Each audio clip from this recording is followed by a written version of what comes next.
नमस्कार। जरा सोचिए, आज से लगभग 4,500 साल पहले भारतीय उपमहाद्वीप में एक ऐसी सभ्यता थी जिसके शहर आज भी हमें हैरान कर देते हैं। चलिए, आज इतिहास की सबसे रहस्यमयी सभ्यताओं में से एक सिंधु घाटी सभ्यता की कहानी को समझते हैं। लेकिन एक सवाल है जो हमेशा परेशान करता है, इतनी ज्यादा विकसित, इतनी एडवांस्ड सभ्यता आखिर अचानक इतिहास के पन्नों से गायब कैसे हो गई? यही वो पहेली है जिसने दशकों से बड़े बड़े एक्सपर्ट्स को उलझा रखा है। आइए मिलकर इसकी परतों को खोलते हैं। तो हमारी कहानी शुरू होती है लगभग 4,500 साल पहले, सिंधु नदी के किनारे, जहां एक ऐसी सभ्यता फल फूल रही थी जो अपने समय से कहीं, बहुत कहीं आगे थी। सिंधु घाटी सभ्यता। तो आखिर वो क्या बात थी जो इस सभ्यता को इतना खास बनाती थी? देखिए, सबूत खुद इसकी कहानी बताते हैं और वो वाकई में असाधारण है।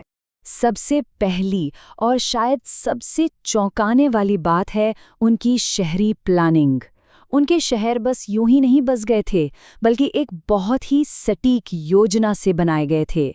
ये एक ऐसी चीज है जो उस जमाने में मिस्र या मेसोपोटामिया जैसी दूसरी महान सभ्यताओं में भी देखने को नहीं मिलती थी।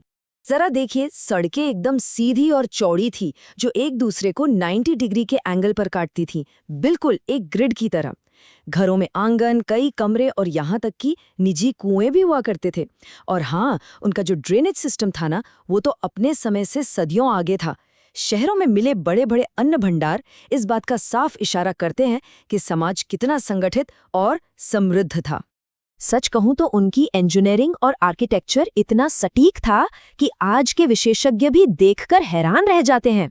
ये सोचना भी मुश्किल है कि बिना किसी मॉडर्न टेक्नोलॉजी के उन्होंने ये सब कैसे कर दिखाया। लेकिन बात सिर्फ बेहतरीन शहरों तक ही नहीं रुकती, उनकी अर्थव्यवस्था भी काफी मजबूत थी।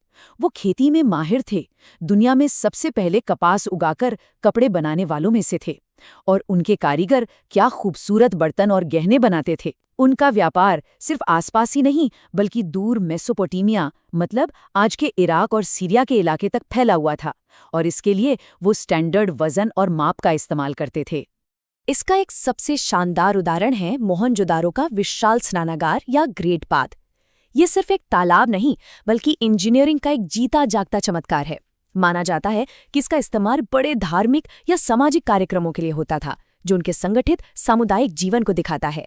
तो हमने ये तो देख लिया कि वे कितने एडवांस थे, लेकिन अब कहानी में एक रहस्यमयी मोड़ आता है। कई कई ऐसी पहेलियां हैं जिनका जवाब आज तक कोई नहीं दे पाया है। और सबसे बड़ी पहेली है उनकी लिपि, उनकी लिखावट। हमें हजारों मोहरें मिली हैं जिन पर ये रहस्यमयी निशान बने हुए हैं, लेकिन मजे की बात यह है कि आज तक कोई भी इन्हें पढ़ नहीं पाया है। यह इतिहास की सबसे बड़ी अनसुलझी गुत्थियों में से एक है। वाकई, आखिर ये निशान क्या छिपाए हुए हैं? क्या ये उनके कानून हैं, उनकी कहानियां, या उनके व्यापार का हिसाब किताब? जब तक ये लिपि पढ़ी नहीं जाती, उनकी दुनिया का एक बहुत बड़ा हिस्सा हमेशा हमेशा के लिए एक रहस्य बना रहेगा। एक और दिलचस्प पहेली है उनका समाज। देखिए, मिस्र या मेसोपोटामिया जैसी दूसरी प्राचीन सभ्यताओं के उलट यहाँ हमें कोई बड़े बड़े महल या राजाओं के आलीशान मकबरे नहीं मिलते। ज्यादातर घर लगभग एक जैसे आकार के हैं। तो क्या इसका मतलब यह है कि उनका समाज ज्यादा बराबरी वाला था? ये भी एक बहुत बड़ा सवाल है।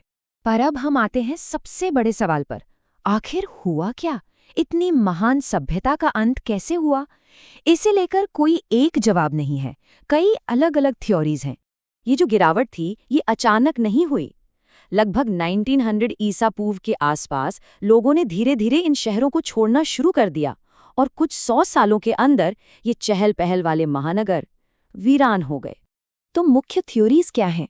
कुछ एक्सपर्ट्स का मानना है कि क्लाइमेट चेंज और भयंकर सूखे ने उनकी खेती को तबाह कर दिया। एक और बड़ा कारण हो सकता है नदियों का अपना रास्ता बदलना, जिससे शहरों तक पानी की सप्लाई बंद हो गई।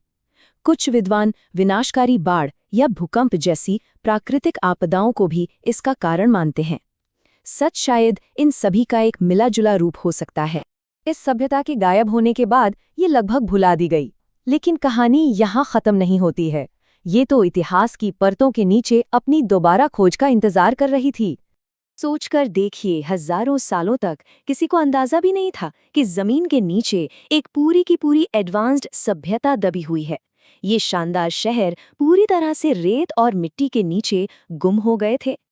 ये सिलसिला टूटा 20वीं सदी में, जब आर्कियोलॉजिस्ट ने खुदाई शुरू की और हड़प्पा और मोहिंजोदड़ो जैसे शहरों को फिर से खोज निकाला। इस खोज ने पूरी दुनिया को एक महान, खोई हुई सभ्यता से रूबरू कराकर हैरान कर दिया। लेकिन इन सभी अविश्वसनीय खोजों के बावजूद आज भी सिंधु घाटी सभ्यता मानव इतिहास के सबसे बड़े रहस्यों में से एक बनी हुई है। वो जो सबसे बड़ा सवाल था, वो आज भी अपनी जगह कायम है। इतनी उन्नत सभ्यता आखिर खत्म कैसे हो गई? और ये हमें एक बहुत बड़े विचार के साथ छोड़ जाता है। अगर इतनी बड़ी सभ्यता हजारों साल तक छिपी रह सकती है, तो इतिहास की परतों के नीचे और कौन-कौन से रहस्य अपनी खोज का इंतजार कर रहे हैं? ये एक ऐसा सवाल है जो हमें हमेशा कुछ नया खोजने के लिए प्रेरित करता रहेगा। आज के लिए इतना ही। धन्यवाद।